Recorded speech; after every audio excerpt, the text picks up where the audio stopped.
Hello and good morning to all of you. मैं आशा करती हूँ कि आप सब बिल्कुल ठीक होंगे और आप सभी का स्वागत है हमारे channel current affairs by Ravi पे। तो फ्रेंड्स, ये है हमारी डेली करंट अफेयर्स की क्लासेस और यहाँ पर हम हर दिन मोस्ट इम्पॉर्टेंट 15 क्वेश्चंस को डिस्कस करते हैं डिटेल में, एक्सप्लेनेशन और रिवीजन के साथ साथ।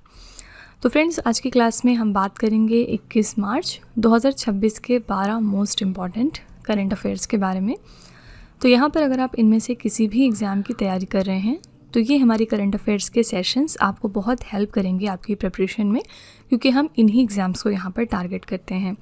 और कौन सी चीज़ दूसरे चैनल से हमारे चैनल को अलग बनाती है, तो फ्रेंड्स यहाँ पर हम आपको बहुत ज़्यादा ये सिखाते हैं कि किस तरह से आपको करंट अफेयर्स को पढ़ना है, किस तरह आपकी अप्रोच होनी चाहिए और साथ ही कैसे आपको सारी की सारी न्यूज़ को एक साथ कनेक्ट करते हुए धीरे धीरे अपने दिमाग में रखना है, उनको एडजस्ट करते हुए, ठीक है। क्योंकि अगर आप सिर्फ रटना शुरू कर देंगे तो आपके लिए बहुत मुश्किल हो जाएगा सब कुछ याद करना। लेकिन अगर आप चीज़ों को रिलेट करेंगे, डॉट टू डॉट कनेक्ट करते जाएंगे, तो वो फिर याद करना ईजी हो जाता है एज़ कम्पेयर टू पहला वाला प्रोसेस, ठीक है। तो हम आपको बेसिकली यहाँ पर यही टेक्निक सिखाते हैं कि कैसे आपको अप्रोच अपनी रखनी है और कैसे आपको चीज़ों को अच्छे तरीके से सेटल्ड करके ध्यान में रखना है, ठीक है। तो फ्रेंड्स, अगर आप हमारे चैनल पर पहली बार विजिट कर रहे हैं तो ये हमारे कुछ स्टूडेंट्स का फीडबैक है।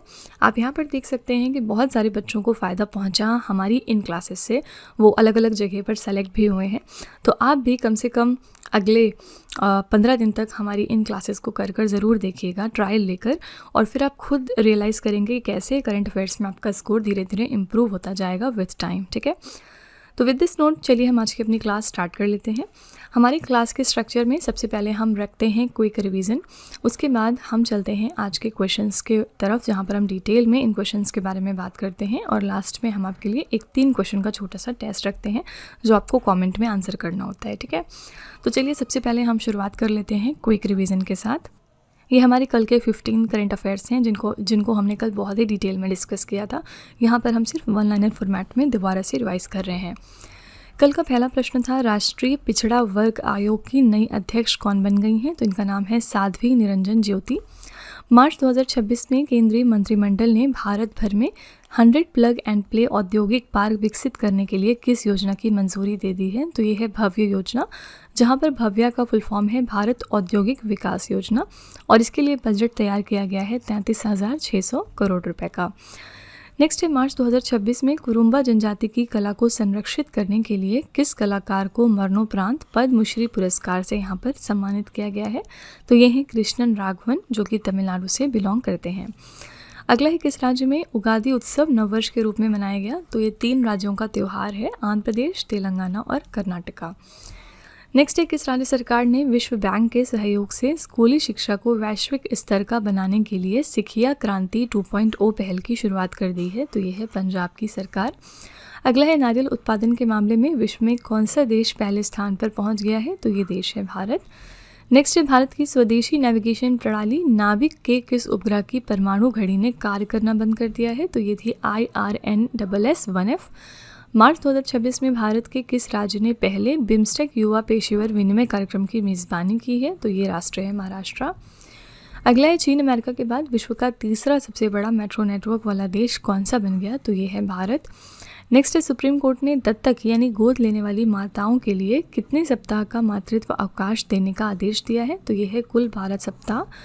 नेक्स्ट है, मार्च 2026 में भारत के स्वदेशी फ्लोटिंग लिडार बॉय सिस्टम का सफलतापूर्वक परीक्षण कहाँ पर किया गया? तो तमिलनाडु के मोत्तम तट पर। नेक्स्ट है, बैंकॉक में आयोजित वर्ल्ड बॉक्सिंग फ्यूचर्स कप 2026 की पदक तालिका में भारत को क्या स्थान मिला? तो यहाँ पर भारत चौथे स्थान पर था। भारत के कुल 5 पदक थे, 1 गोल्ड, 3 सिल्वर और 1 ब्रॉन्ज मेडल। अगला है, मार्च 2026 में किस राज्य ने धोलेरा से अपने पहले साउंडिंग रॉकेट का सफल परीक्षण किया है? तो ये राज्य है गुजरात।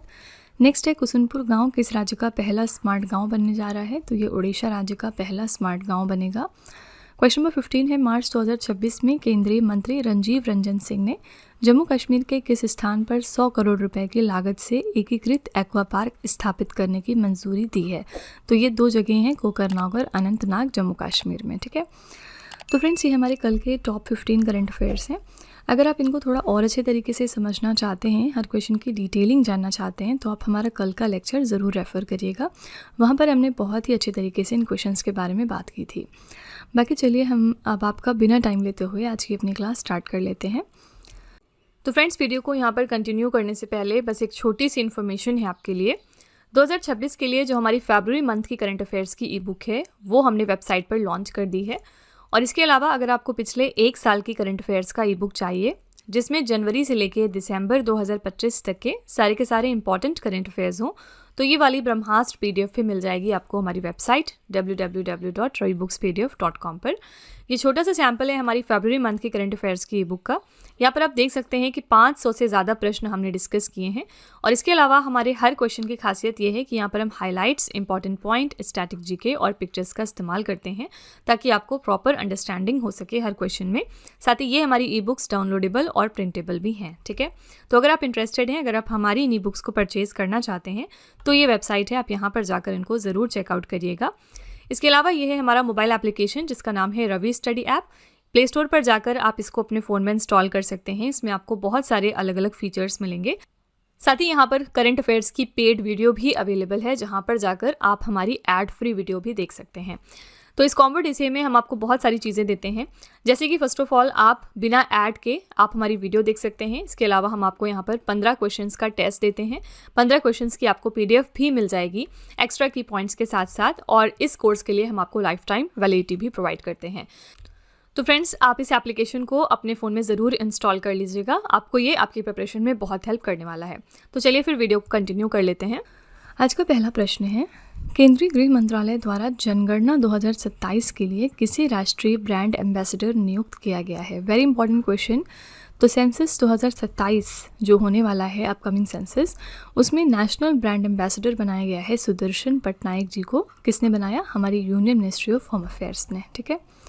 तो अंतर्राष्ट्रीय स्तर पर ख्याति प्राप्त रेत कलाकार और पद्मश्री विजेता सुदर्शन पटनायक को जनगणना 2027 के लिए ब्रांड एम्बेसडर नियुक्त कर दिया गया है। इससे पहले गृह मंत्री अमित शाह ने जनगणना 2027 के लिए प्रगति और विकास यानी प्रगति महिला और विकास पुरुष नामक 2 आधिकारिक शुभांकरों का अनावरण किया था। इसके बारे में हमने अभी 2-3 दिन पहले चर्चा की थी। ये भारत की पहली डिजिटल जनगणना होगी जिसमें 2027 में जाति आधारित डेटा भी एकत्र किया जाएगा। तो फ्रेंड्स, ये जो सेंसस 2027 का होने वाला है, इसमें आपको 2 इंपॉर्टेंट फैक्ट्स ज़रूर याद रखने हैं। पहली बात तो ये कि ये हमारा पहला ऐसा कास्ट बेस्ड सेंसस होगा जिसमें कास्ट को भी काउंट किया जाएगा। दूसरी इंपॉर्टेंट बात ये कि हमारी ये फर्स्ट ऐसी फुली डिजिटल तौर की सेंसस होने वाली है, ठीक है। तो याद रखिएगा, ये सेंसस 2027 है और ये ओवरऑल कौन से नंबर का हमारा सेंसस है? 16th नंबर का सेंसस है। लास्ट हमारा जो सेंसस हुआ था 15 सेंसस, ये कब हुआ था? 2011 में, ठीक है। तो यहाँ पर नेशनल ब्रांड एम्बेसडर बने हैं सुदर्शन पटनायक सेंसस 2027 के लिए। पिछले दिनों हमने देखा था कि यूनिक्लो जो फैशन ब्रांड है, इन्होंने भी अपना नया ब्रांड एम्बेसडर नियुक्त कर दिया है। और इन्होंने अपना नया ब्रांड एम्बेसडर किसको बनाया है? तो जसप्रीत बुमराह को, ठीक है। ये भी अभी बस इसी हफ्ते का करंट अफेयर्स है, इसको भी ध्यान में रखिएगा। इसलिए क्वेश्चन नंबर 2 पे चलते हैं। वर्ल्ड हैप्पीनेस रिपोर्ट 2026 के अनुसार 147 देशों की सूची में भारत को कौन सा स्थान मिला है? वर्ल्ड हैप्पीनेस रिपोर्ट ये आंकता है कि कौन सा देश कितना ज़्यादा खुशहाल है और 147 कंट्रीज़ को यहाँ पर रैंक किया गया, जिसमें से इंडिया को रैंक मिली है 116, ठीक है। सी ऑप्शन यहाँ पर करेक्ट हो जाएगा। भारत को इस रिपोर्ट में 116वां स्थान दिया गया, जिसका लाइफ इवैल्यूएशन स्कोर लगभग 4.536 है।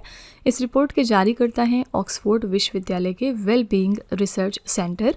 फिनलैंड लगातार 9वें वर्ष दुनिया का सबसे खुशहाल देश बना। वेरी इंपॉर्टेंट पॉइंट, हर साल ही जब भी कभी वर्ल्ड हैप्पीनेस रिपोर्ट जारी होती है उसमें फिनलैंड ही फर्स्ट पोजीशन पर रहता है और ये 9th टाइम हो रहा है जब फिनलैंड ने टॉप मोस्ट पोजीशन को एक्वायर किया हुआ है। यहाँ पर बॉटम पोजीशन देखेंगे तो 5 सबसे दुखी देश कौन से हैं? Afghanistan, Sierra Leone, Malawi, Zimbabwe और बोत्सवाना, ठीक है। यहाँ पे एक कॉमा यहाँ पर होना चाहिए था। टॉप 3 देश की बात करेंगे तो पहले स्थान पर है फिनलैंड, दूसरे पर है आइसलैंड और तीसरे पर है डेनमार्क। कुछ पड़ोसी जो हमारे देश हैं उनकी रैंकिंग पर नज़र डालेंगे तो चीन की रैंक है 65, नेपाल की 99, पाकिस्तान की 104, बांग्लादेश की 127, श्रीलंका की 134। तो आप देख सकते हैं कि हमसे नीचे सिर्फ बांग्लादेश और श्रीलंका ये 2 देश हैं, बाकी पाकिस्तान, नेपाल और चाइना ये तीनों देश खुशहाली के मामले में हमसे आगे हैं। ठीक है, तो यहाँ पर इंडिया की रैंक याद रखिएगा 116 है। ये वर्ल्ड हैप्पीनेस रिपोर्ट जो है ये आपके एग्जाम में बहुत ही ज़्यादा पूछी जाती है। कुछ बहुत ही प्रोमिनेंट रिपोर्ट्स होती हैं जो अक्सर पूछी जाएंगी, नो मैटर कि पिछले 6 महीने का करंट अफेयर्स ये हो गया या फिर ये 7 महीने का हो गया। जैसे अगर वर्ल्ड हैप्पीनेस रिपोर्ट आपकी मार्च में आई है तो अगर अगली बार नवंबर या दिसंबर में भी कोई एग्ज़ाम होगा 2026 में तो ये जो रिपोर्ट है इसके बारे में पूछ लिया जा सकता है। ठीक है, इसी तरह से एक और बहुत ही फेमस रिपोर्ट है आपकी हिंडले पासपोर्ट की। हिंडले पासपोर्ट की जो रैंकिंग्स रिलीज़ होती हैं ये पता नहीं क्यों लेकिन एग्जामिनर का one of the favourite question होता है। हिंडले पासपोर्ट रैंकिंग्स जो लेटेस्ट रिलीज़ हुई थी इसमें इंडिया की रैंक थी 75। ठीक है, और इसी के साथ हमें 56 देशों में यानी 56 देशों में वीज़ा फ्री एक्सेस मिलता है। यहाँ पर फर्स्ट पोजीशन की बात करेंगे तो फर्स्ट पर कौन सा देश था, ये देश है सिंगापुर, और सिंगापुर को टोटल 192 देशों में वीज़ा फ्री एंट्री मिलती है। ठीक है, तो फर्स्ट पर है यहाँ सिंगापुर और इंडिया की रैंक क्या है 75। क्वेश्चन नंबर 3 है, किस इतिहासकार ने अपनी पुस्तक the golden road how ancient India transform the world के लिए प्रतिष्ठित मार्क लिंटन हिस्ट्री प्राइज़ 2026 जीत लिया है। मार्क लिंटन हिस्ट्री प्राइज़ 2026 दिया गया है विलियम डैलरिम्पल को इनकी किताब द गोल्डन रेड के लिए। ठीक है, इतिहासकार विलियम डैलरिम्पल ने प्रतिष्ठित मार्क लिंटन हिस्ट्री प्राइज़ जीता अपनी बुक द गोल्डन रोड के लिए। ठीक है, तो यहाँ पर करेक्ट आंसर है डी ऑप्शन विलियम डैलरिम्पल। और 2025 में हमने बात की थी बुकर प्राइज़ और इंटरनेशनल बुकर प्राइज़ की। मैंने आपको वहाँ पर बताया था कि कभी भी कंफ्यूज नहीं करना है आपको, इंटरनेशनल बुकर प्राइज़ सेपरेट होता है, बुकर प्राइज़ सेपरेट होता है। तो यहाँ पर 2025 के विनर्स पर एक बार नज़र डाल लेते हैं। जब भी कभी अब अगले विनर का नाम नहीं अनाउंस होगा तो ये क्वेश्चन भी ऐसे ही पूछ लिए जाएंगे। ठीक है, ऑल्दो 2026 शुरू हो गया है लेकिन फिर भी ये क्वेश्चंस पूछे जाएंगे। इंटरनेशनल बुकर प्राइज़ के लिए विनर थी यहाँ पर बानो मुश्ताक। इनकी कविताओं का एक संग्रह है जिसका नाम है हार्ट लैम्प और इसके लिए इनको इंटरनेशनल बुकर प्राइज़ मिला था और ये कन्नाडा राइटर हैं। इसी के साथ ये पहली कन्नाडा राइटर बनी जिनको ये प्रेस्टिजियस ऑनर दिया गया। बुकर प्राइज़ की यहाँ पर बात करेंगे तो इसके लिए विनर थे डेविड ज़ेले और इनको इनकी नॉवेल फ्लैश के लिए ये बुकर प्राइज़ दिया गया है। ठीक है, तो ये दोनों सेपरेट अवार्ड्स हैं, नाम याद रखिएगा और किस इनकी किताब के लिए मिला है ये भी ध्यान में रखिएगा। क्वेश्चन नंबर 4 है, मार्च 2026 में भारतीय भूवैज्ञानिक सर्वेक्षण ने ऐतिहासिक कालिंजर किले की पहाड़ी को किस राज्य का पहला राष्ट्रीय भू विरासत स्थल घोषित कर दिया है। तो जियोलॉजिकल सर्वे ऑफ इंडिया ने हाल ही में कालिंजर फोर्ट को डिक्लेयर किया as the first national geo heritage site of which state. Simply अगर आपको सिर्फ इतना पता होता कि कालिंजर फोर्ट कहाँ पर लोकेटेड है तो आप आंसर कर सकते थे। आंसर यहाँ पर हो जाएगा सी ऑप्शन उत्तर प्रदेश राज्य। ओके, तो भारतीय भूवैज्ञानिक सर्वेक्षण ने उत्तर प्रदेश के बांदा जिले में स्थित ऐतिहासिक कालिंजर किले की पहाड़ी को राष्ट्रीय भू विरासत स्थल घोषित कर दिया है। यह स्थल एक दुर्लभ भूवैज्ञानिक घटना का प्रमाण है जहां 2 अलग अलग युगों की चट्टानें आपस में मिलती हैं। भू विरासत स्थल हम उन भूवैज्ञानिक स्थलों, चट्टानों, खनिजों या जीवाश्मों को कहते हैं जो पृथ्वी के इतिहास के लिए अत्यंत महत्वपूर्ण हैं। ठीक है, तो याद रखिएगा ये जो हिस्टोरिक कालिंजर फोर्ट हैं ये first national geo heritage site बन गए हैं उत्तर प्रदेश राज्य के। सी ऑप्शन यहाँ पर बिल्कुल करेक्ट है। उत्तर प्रदेश जो है ये पिछले दिनों लखनऊ शहर की वजह से भी चर्चे में था, इसकी कैपिटल जो लखनऊ है, क्योंकि इसको यूनेस्को ने डिक्लेयर किया था सिटी ऑफ गैस्ट्रोनॉमी यानी कि खान पान का शहर। ठीक है, तो अगर यूनेस्को ने किसी सिटी को ये स्टेटस दिया है तो डेफिनेटली फिर वो इम्पॉर्टेंट हो जाता है और इसकी वजह से फिर यूपी बहुत ज़्यादा चर्चे में आ गया था। यूनेस्को का हेडक्वार्टर कहाँ पर है? इसका हेडक्वार्टर है फ्रांस के पेरिस शहर में। ठीक है, चलिए हम कला और संस्कृति के कुछ क्वेश्चंस एक बार रिवाइज कर लेते हैं जो 2026 में सामने आए हैं। किस राज्य के 3 बौद्ध स्थलों रत्नागिरी, ललितगिरी और उदयगिरी, जिनको हम डायमंड ट्रायंगल के नाम से जानते हैं, इनको यूनेस्को की विश्व धरोहर स्थलों की अस्थायी सूची में शामिल किया गया? तो ये कहाँ पर लोकेटेड है? आंसर हो जाएगा उड़ीसा राज्य में। नेक्स्ट है भारत का पहला राष्ट्रीय गौ संस्कृति संग्रहालय कहाँ पर स्थापित किया जाएगा? उत्तर प्रदेश के मथुरा शहर में। फरवरी 2026 में वृंदावनी वस्त्र से संबंधित कल्चरल म्यूजियम प्रोजेक्ट का शिलान्यास कहाँ पर किया गया है? असम के खानापारा में। किस देश के वैली ऑफ द किंग्स में 2000 साल पुराने 20 तमिल ब्राह्मी शिलालेखों की खोज की गई है? तो मिस्र में। केंद्रीय मंत्रिमंडल ने किन ऐतिहासिक इमारतों को परिवर्तित करके युग युगीन भारत राष्ट्रीय संग्रहालय बनाने की मंजूरी दे दी है? तो नॉर्थ ब्लॉक और साउथ ब्लॉक में। नेक्स्ट है, पुरातत्वविदों ने कुषाण काल का करीब 2000 साल पुराना बौद्ध स्थल कहाँ पर खोज लिया है? जम्मू कश्मीर के जेहनपोरा में। 67,800 साल पुरानी दुनिया की सबसे प्राचीन शिलालेख कला किस देश के मुना द्वीप पर खोजी गई? तो इंडोनेशिया के द्वीप पर। ठीक है, तो फ्रेंड्स ये हमारे कुछ क्वेश्चंस थे 2026 से कला और संस्कृति से रिलेटेड, इनको आपको ध्यान में रखना है। नेक्स्ट है, लाल सागर और होर्मुज जल डमरू मध्य में चल रहे संकट के बीच निर्यातकों को रसद सहायता प्रदान करने के लिए भारत सरकार ने कौन सी योजना शुरू की है? तो जैसा कि हमें पता है कि रेड सी और स्ट्रेट ऑफ होर्मुज पर कितना टेंशन चल रहा है, इस दौरान गवर्नमेंट ऑफ इंडिया ने एक स्कीम लॉन्च करी है जिससे कि लॉजिस्टिक सपोर्ट प्रोवाइड किया जाए एक्सपोर्टर्स को, और इस स्कीम का नाम रखा गया है रिलीफ योजना, रिलीफ स्कीम। ठीक है, यहाँ पर रिलीफ का फुल फॉर्म है resilience and logistics intervention for export facilitation. केंद्र सरकार ने पश्चिम एशियाई संकट से प्रभावित निर्यातकों के लिए 4097 करोड़ रुपए की रिलीफ योजना की घोषणा कर दी है। रिलीफ योजना निर्यात संवर्धन मिशन के तहत शुरू की गई है और इस पैकेज का उद्देश्य है प्रभावित निर्यातकों को संघर्षपूर्व दरों पर ऋण बीमा प्रदान करना। ठीक है, तो आपको पूछा जा सकता है कि इस टेंशन के मिड में इंडियन गवर्नमेंट ने कौन सी स्कीम को लॉन्च किया है? तो रिलीफ स्कीम को फुल फॉर्म भी याद रखिएगा, resilience and logistics intervention for export facilitation. तो यहाँ पर बी ऑप्शन आपका बिल्कुल करेक्ट हो जाएगा। हमने अभी पिछले दिनों देखा था कि जो ईरान के लीडर थे अयातुल्ला अली खामनेई, इनको मार गिराया था इज़राइल और यूएस ने मिलकर आपस में, और इसके लिए कौन सा ऑपरेशन इन्होंने रन किया था? तो यूएस का इसके लिए लॉन्च हुआ था ऑपरेशन एपिक फ्यूरी। ठीक है, ऑपरेशन एपिक फ्यूरी यूएस का ऑपरेशन है, और इज़राइल की तरफ से लॉन्च हुआ था ऑपरेशन रोरिंग लॉयन। ठीक है, तो ये दो ऑपरेशन हैं अलग अलग देश के, जिसके तहत ये मिलकर ईरान पर अटैक कर रहे हैं। इसके बाद अयातुल्ला अली खामनेई का निधन हुआ, जिसके बाद अब यहाँ पर लीडर बन गए हैं मुज्तबा खामनेई। ठीक है, क्वेश्चन नंबर 6 है, किस भारतीय महिला को Kalinga institute of social sciences द्वारा किस ह्यूमैनिटेरियन अवार्ड 2025 से सम्मानित किया गया है? तो किस ह्यूमैनिटेरियन अवार्ड किसको दिया गया है Kalinga institute of social sciences की तरफ से? तो ये है very famous Nita Ambani. A option correct हो जाएगा।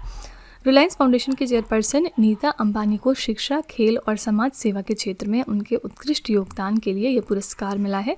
ये पुरस्कार भुवनेश्वर स्थित Kalinga institute of social sciences द्वारा प्रदान किया गया। ठीक है, तो किसको मिला है? नीता अंबानी को। इनके जो हस्बैंड हैं मुकेश अंबानी, याद रखिएगा ये इंडिया के रिचेस्ट पर्सन हैं। ठीक है, इंडिया के अंदर हम टॉप 3 अगर रिचेस्ट पर्सनस की बात करेंगे तो पहले स्थान पर आते हैं मुकेश अंबानी, दूसरे स्थान पर यहाँ आते हैं गौतम अदानी, और तीसरे स्थान पर यहाँ है सावित्री जिंदल। ठीक है, और फीमेल्स में अगर देखेंगे तो सावित्री जिंदल जो है ये फर्स्ट नंबर पर आती हैं रिचेस्ट बिजनेस वुमेन की लिस्ट में। ठीक है, क्वेश्चन नंबर 7 है, 9वीं शताब्दी के यूनेस्को विश्व धरोहर स्थल प्रम्बानन मंदिर परिसर के जीर्णोद्धार के लिए भारत ने किस देश के साथ समझौता किया है? तो 9th सेंचुरी का ये यूनेस्को वर्ल्ड हेरिटेज साइट है परम्बनन टेम्पल कॉम्प्लेक्स, और ये कहाँ पर लोकेटेड है? तो इंडोनेशिया देश में। हाल ही में इंडिया ने ये एग्रीमेंट इंडोनेशिया के साथ साइन किया है इसके रेस्टोरेशन के रिगार्डिंग। तो ये मंदिर इंडोनेशिया का सबसे बड़ा हिंदू मंदिर परिसर है जो दक्षिणी जावा में योग्याकार्ता के पास स्लेमन में स्थित है। स्थानीय रूप से इसे रोरो जोंग ग्रंग या पतली कन्या का मंदिर के नाम से जाना जाता है। इसका निर्माण 9वीं शताब्दी में संजय राजवंश द्वारा हुआ था। ये मंदिर हिंदू त्रिमूर्ति शिव, विष्णु और ब्रह्मा को समर्पित है। 1991 में इसे यूनेस्को विश्व धरोहर स्थल के रूप में मान्यता दी गई थी। तो करेक्ट आंसर हो जाएगा डी ऑप्शन, इंडोनेशिया। ये टेम्पल कहाँ पर है याद रखना आपके लिए ज़रूरी है। यहाँ पर हमने बात करी है यूनेस्को विश्व धरोहर स्थल के बारे में। तो इंडिया के अंदर हमारी यूनेस्को की कौन सी लेटेस्ट वर्ल्ड हेरिटेज साइट है? तो ये है मराठा मिलिट्री लैंडस्केप। ठीक है, मराठा सैन्य परिदृश्य, और ये हमारा 44th नंबर का यूनेस्को का वर्ल्ड हेरिटेज साइट है जो सबसे लेटेस्ट भी है। ठीक है, क्वेश्चन नंबर 8 है, किस देश ने मिडिल ईस्ट संकट के कारण अपने 100 साल पुराने जोन्स एक्ट यानी मर्चेंट मरीन एक्ट 1920 को अस्थायी रूप से हटा दिया है? तो 100 साल पुराना ये जोन्स एक्ट है यूएसए का। इन्होंने हाल ही में इसको टेम्परेरी तरीके से वेव किया है because of middle east crisis. तो मिडल ईस्ट ईरान इजराइल संकट के कारण तेल की बढ़ती कीमतों और आपूर्ति श्रृंखला में व्यवधान को नियंत्रित करने के लिए अमेरिका ने 100 साल पुराने जोन्स एक्ट को अस्थायी रूप से 60 दिनों के लिए हटा दिया है। इस निर्णय का उद्देश्य है विदेशी जहाज़ों को अमेरिकी बंदरगाहों के बीच ईंधन और अन्य आवश्यक वस्तुओं के परिवहन की अनुमति देकर घरेलू ईंधन की कीमतों को कम करना। ठीक है, तो ये कौन से कंट्री का एक्ट है जिसको हाल ही में टेम्परेरी बेसिस पे हटाया गया है? तो ये कंट्री है यूएसए। ठीक है, बी ऑप्शन यहाँ पर बिल्कुल करेक्ट हो जाएगा। यूएसए ने ईरान के अलावा और किस देश पर पिछले दिनों अटैक किया था? ये देश था आपका वेनेजुएला, ठीक है। यहाँ के जो प्रेसिडेंट थे निकोलस मादुरो, इनको इन्होंने बंदी बनाया, जिसके बाद एज अ रिजल्ट यहाँ पर जो वाइस प्रेसिडेंट थी डेल्सी रॉड्रिगेज, इन्होंने एक्टिंग प्रेसिडेंट का रोल निभाया और ये एक्टिंग प्रेसिडेंट बन गई थी डेल्सी रॉड्रिगेज। ओके, तो फिलहाल यही एक्टिंग प्रेसिडेंट है यहाँ पर फिलहाल। नेक्स्ट क्वेश्चन है, दिव्यांग व्यक्तियों को निःशुल्क बस यात्रा की सुविधा प्रदान करने के लिए किस राज्य ने दिव्यांग शक्ति योजना की शुरुआत की है? दिव्यांग शक्ति स्कीम है आंध्र प्रदेश सरकार की। यहाँ पर पर्पस क्या है? तो फ्री बस ट्रेवल फैसिलिटीज़ प्रोवाइड करना हमारे PWDs को, यानी कि पर्सन विथ डिसेबिलिटीज़ को। तो आंध्र प्रदेश के मुख्यमंत्री हैं एन चंद्रबाबू नायडू। इन्होंने मार्च 2026 में उगादी के अवसर पर दिव्यांग शक्ति योजना की शुरुआत की है। इसका उद्देश्य है सार्वजनिक परिवहन में दिव्यांगजनों की पहुंच और आवागमन को सुगम बनाना। ये सुविधा उन दिव्यांग व्यक्तियों के लिए है जिनकी विकलांगता 40% या उससे अधिक है, ठीक है। तो करेक्ट आंसर हो जाएगा सी ऑप्शन, आंध्र प्रदेश राज्य। आंध्र प्रदेश के बारे में एक और फैक्ट याद रखिएगा कि इन्होंने पिछले दिनों एक स्कीम लॉन्च की थी जिसमें इन्होंने ये कहा था कि अगर अब कोई भी कपल इनके राज्य में थर्ड चाइल्ड पैदा करता है तो उनको जो है 25,000 रुपये का फाइनेंशियल हेल्प दिया जाएगा, ठीक है। और ये क्यों किया जा रहा है? क्योंकि इनके राज्य में प्रजनन दर जो है वो कम हो रही थी, तो गिरती प्रजनन दर को देखते हुए ये फैसला लिया गया है। क्वेश्चन नंबर 10 है, 18 से 30 मार्च तक भारत जनजाति उत्सव 2026 यानी भारत ट्राइब्स फेस्ट का आयोजन कहाँ पर किया जा रहा है? भारत ट्राइब्स फेस्ट ऑर्गेनाइज होगा नई दिल्ली में 18 से लेकर 30 मार्च तक। तो भारत जनजाति उत्सव 2026 का आयोजन 18 से 30 मार्च तक नई दिल्ली स्थित सुंदर नर्सरी में किया जा रहा है। इसका आयोजन भारतीय जनजातीय सहकारी विपणन विकास संघ द्वारा किया जा रहा है, ठीक है। तो करेक्ट आंसर यहाँ पर हो जाएगा ए ऑप्शन, नई दिल्ली। नई दिल्ली में पिछले दिनों कौन सा एक समिट हुआ है जो बहुत ही फेमस भी हो गया था? ये है आपका AI इम्पैक्ट समिट, ठीक है। और ये नई दिल्ली में हुआ जिस दौरान बहुत सारे अलग अलग डिसीजंस लिए गए थे। इस वजह से ये समिट बहुत ज़्यादा चर्चे में आ गई थी। याद रखिएगा इसका जो 2027 का वर्जन है अगले साल, ये कहाँ पर होगा? तो ये स्विट्ज़रलैंड के जेनेवा शहर में ऑर्गेनाइज किया जाएगा, ठीक है। क्वेश्चन नंबर 11 है, किस देश के केंद्रीय बैंक को लंदन में स्थित सेंट्रल बैंकिंग द्वारा प्रतिष्ठित initiative of the year award से सम्मानित किया गया है? तो prestigious initiative of the year award किस कंट्री की सेंट्रल बैंक को मिला है और ये कौन देता है? London based central banking. Answer हो जाएगा इंडिया की सेंट्रल बैंक यानी रिजर्व बैंक ऑफ इंडिया को, ठीक है।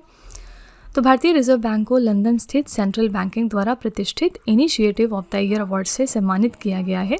ये पुरस्कार बैंक को .bank.in डोमेन लागू करने के लिए मिला है जो डिजिटल बैंकिंग सुरक्षा को मजबूत करने और ऑनलाइन धोखाधड़ी को कम करने की एक महत्वपूर्ण पहल है, ठीक है। तो करेक्ट आंसर हो जाएगा ए ऑप्शन, ये भारत की सेंट्रल बैंक को ये अवार्ड दिया गया जो कि है reserve bank of India. Reserve bank of India की स्थापना हुई थी 1935 को as the central bank only, लेकिन बाद में जाके इसका जो राष्ट्रीयकरण है यानी कि नेशनलाइजेशन है वो हो गया था 1949 यानी 1949 को, ठीक है। फिलहाल हमारे RBI के गवर्नर कौन है? तो ये हैं मिस्टर संजय मल्होत्रा, ये हमारे RBI के गवर्नर हैं, ओके। क्वेश्चन नंबर 12 है, किस संस्थान के शोधकर्ताओं ने साफ हाइड्रोजन ईंधन उत्पादन और समुद्री जल विलवीकरण के लिए एमजीन आधारित नई सामग्री विकसित की है? तो कौन से इंस्टीट्यूट के रिसर्चर्स हैं जिन्होंने ये मटेरियल डिज़ाइन या डेवलप किया है? किस लिए? क्लीन हाइड्रोजन फ्यूल प्रोडक्शन और सी वाटर डिसैलिनेशन के लिए। आंसर यहाँ पर हो जाएगा डी ऑप्शन, IIT गुवाहाटी के रिसर्चर्स ने, ठीक है। तो IIT गुवाहाटी के शोधकर्ताओं ने एक ऐसी अनूठी सामग्री विकसित की है जो हाइड्रोजन ईंधन का उत्पादन करने के साथ साथ समुद्री जल को भी शुद्ध कर सकती है। एमजीन आधारित उत्प्रेरक जो है ये शोध में एमजीन्स का उपयोग किया गया जो द्विआयामी सामग्री है तथा उच्च विद्युत चालकला और उत्प्रेरक क्षमता के लिए प्रसिद्ध है, ठीक है। तो करेक्ट आंसर यहाँ पर हो जाएगा डी ऑप्शन, IIT गुवाहाटी। यहाँ पर ऑप्शन में IIT दिल्ली भी है और 2025 में इन्होंने अनाउंस किया था कि ये अपना पहला आउटसाइड इंडिया कैंपस डालेंगे अबू धाबी में, ठीक है। और IIT मद्रास ने ऑलरेडी अनाउंसमेंट करी हुई है, इन्होंने कहाँ पर डालने का सोचा था? ज़ांज़िबार में, जो कि है तंजानिया देश में, ठीक है। याद रखिएगा IIT मद्रास जो है वो हमारा पहला दुनिया का मल्टीनेशनल IIT भी बनेगा। क्वेश्चन नंबर 13 है, भारतीय सेना की दक्षिणी कमान ने मार्च 2026 में अमोघ ज्वाला नामक सैन्य अभ्यास कहाँ पर आयोजित किया है? तो इंडियन आर्मी की सदर्न कमांड ने अमोघ ज्वाला नाम की मिलिट्री एक्सरसाइज को कहाँ पर ऑर्गेनाइज किया? आंसर है ए ऑप्शन, उत्तर प्रदेश राज्य में। तो भारतीय सेना की दक्षिणी कमान ने उत्तर प्रदेश के बबीना फील्ड फायरिंग रेंज में 6 से 18 मार्च 2026 तक अमोघ ज्वाला नामक एक प्रमुख 12 दिन का सैन्य अभ्यास आयोजित किया था। इसका उद्देश्य था आधुनिक युद्ध क्षेत्रों में टैंक, हेलीकॉप्टर, ड्रोन और इलेक्ट्रॉनिक युद्ध प्रणालियों के एकीकृत उपयोग के माध्यम से मशीनीकृत बलों की युद्ध क्षमता का प्रदर्शन करना। ठीक है, तो अमोघ ज्वाला को किसने ऑर्गेनाइज किया? एग्जाम में ये पूछ सकते हैं। आपको ऑप्शन दिए जा सकते हैं, Indian army, Indian navy, Indian coast guard या फिर इंडियन एयरफोर्स। आंसर यहाँ पर हो जाएगा इंडियन आर्मी ने। और कहाँ पर किया है? तो उत्तर प्रदेश राज्य में। देखा जाए तो डोमेस्टिकली इंडियन आर्मी जो है वो बहुत सारे अलग अलग एक्सरसाइजेस करते रहती है टाइम टू टाइम। जैसे पिछले दिनों अभी फरवरी में इन्होंने अग्नि वर्षा नाम की एक्सरसाइज को कंडक्ट किया था डोमेस्टिक लेवल पे, यानी नेशनल लेवल पे। और ये इवेंट कहाँ पर हुआ था? ये राजस्थान में हुआ था। ठीक है, फिर कुछ दिनों पहले इन्होंने वज्र सहायता नाम की एक्सरसाइज को कंक्लूड किया था। और कहाँ पर किया था? कौन से राज्य में? तो इसको इन्होंने पंजाब में ऑर्गेनाइज किया था, वज्र सहायता एक्सरसाइज। ठीक है, क्वेश्चन नंबर 14 है, साजिबू चेरा ओबा किस राज्य का पारंपरिक चंद्र नववर्ष त्यौहार है जो मुख्य रूप से मेइतेई समुदाय द्वारा मनाया जाता है? तो यहाँ पर इसका नाम है साजिबू चेरा ओबा। ये ट्रेडिशनल ल्यूनार ईयर फेस्टिवल है मणिपुर राज्य का, और यहाँ पर प्राइमरीली यहाँ की मेइतेई कम्युनिटी सेलिब्रेट करती है। तो हर साल मणिपुर में साजिबू चेरा ओबा मार्च के अंत या अप्रैल की शुरुआत में मनाया जाता है। चेरा ओबा त्यौहार भारत में मैतेई समुदाय द्वारा मनाया जाता है। साजिबू नोमा पानबा मेइतेई चंद्र कैलेंडर के अनुसार साजिबू महीने के पहले दिन मनाया जाता है, जो नव वर्ष की शुरुआत का प्रतीक है। इसे मेइतेई चेरा ओबा के रूप में भी हम जानते हैं। ठीक है, तो करेक्ट आंसर यहाँ पर हो जाएगा बी ऑप्शन, मणिपुर राज्य। ऑप्शन में यहाँ पर मिजोरम भी है। मिजोरम के बारे में एक इंपॉर्टेंट करंट अफेयर्स हम क्या जानते हैं? नीति आयोग ने मिजोरम को जिंजर कैपिटल ऑफ इंडिया घोषित किया है अभी रिसेंटली, कुछ दिनों पहले। ठीक है, तो इंडिया की अदरक राजधानी यानी जिंजर कैपिटल बन गया है मिजोरम। क्वेश्चन नंबर 15 है, किस भारतीय क्रिकेटर को भीम पेमेंट्स एप्लीकेशन का नया ब्रांड एम्बेसडर नियुक्त कर दिया गया है? तो भीम पेमेंट्स एप्लीकेशन के नए ब्रांड एम्बेसडर हाल ही में बनाए गए हैं। D option, Mahendra Singh Dhoni. तो भारत इंटरफेस फॉर मनी यानी भीम को भारतीय राष्ट्रीय भुगतान निगम द्वारा विकसित किया गया था, और हाल ही में भीम पेमेंट्स एप्लीकेशन के ब्रांड एम्बेसडर बने हैं क्रिकेटर महेंद्र सिंह धोनी। यहाँ पर कौन सी लेटेस्ट कंट्री है जिसने हमारे यूपीआई को अडॉप्ट किया, यानी यूनिफाइड पेमेंट इंटरफेस को अडॉप्ट किया है? ये लेटेस्ट नेशन था कतर। कतर 8th नेशन बना था जिन्होंने हमारे यूपीआई को अडॉप्ट किया। ठीक है, तो फ्रेंड्स इसी के साथ हमारे 15 क्वेश्चंस यहाँ पर अब कंप्लीट होते हैं। आपको आज का सेशन कैसा लगा कमेंट में ज़रूर बताइएगा। मैं पूरी उम्मीद करती हूँ कि आपको सारे क्वेश्चंस अच्छे से समझ में आ गए होंगे। चलिए फिर आपके टेस्ट पर चलते हैं। लास्ट में हम आपके लिए 3 क्वेश्चन का एक छोटा सा टेस्ट रखते हैं ताकि आप खुद को एनालाइज कर सकें। आज का पहला प्रश्न है आपके लिए, वर्ल्ड हैप्पीनेस रिपोर्ट 2026 के अनुसार 147 देशों की सूची में भारत को कौन सा स्थान मिला है? दूसरा प्रश्न है, दिव्यांग व्यक्तियों को निःशुल्क बस यात्रा की सुविधा प्रदान करने के लिए किस राज्य ने दिव्यांग शक्ति योजना की शुरुआत की है? और तीसरा प्रश्न है, किस भारतीय क्रिकेटर को भीम पेमेंट्स एप्लीकेशन का नया ब्रांड एम्बेसडर नियुक्त किया गया है? तो फ्रेंड्स ये 3 क्वेश्चंस आपके लिए हैं एज अ होमवर्क। इनका जवाब आपको कमेंट में जाके लिखना है। और इसी के साथ हमारी क्लास यहाँ पर एंड होती है। क्लास कैसी लगी इसका फीडबैक आप ज़रूर लिखिएगा कमेंट में।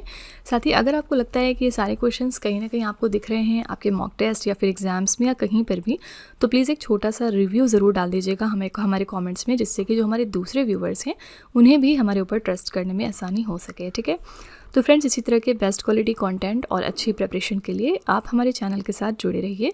मिलते हैं अगली क्लास में एक और इम्पॉर्टेंट टॉपिक के साथ। Till then stay tuned. Thank you so much for watching. Also don't forget to like, share and subscribe our channel. तो फ्रेंड्स वीडियो को एंड करने से पहले बस यहाँ पर एक छोटी सी इन्फॉर्मेशन है आपके लिए। 2026 के लिए जो हमारी फरवरी मंथ की करंट अफेयर्स की ई बुक है वो हमने वेबसाइट पर लॉन्च कर दी है।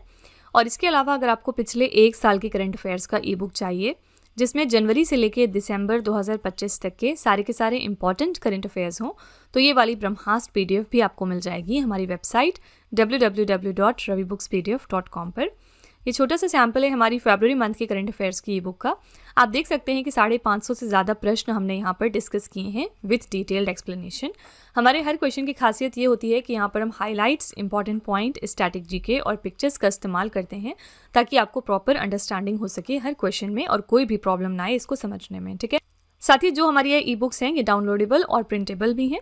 तो अगर आप इंटरेस्टेड हैं, अगर आप हमारी इन ई बुक्स को परचेज़ करना चाहते हैं तो ये वेबसाइट है, आप यहाँ पर जाकर इनको ज़रूर चेकआउट करिएगा।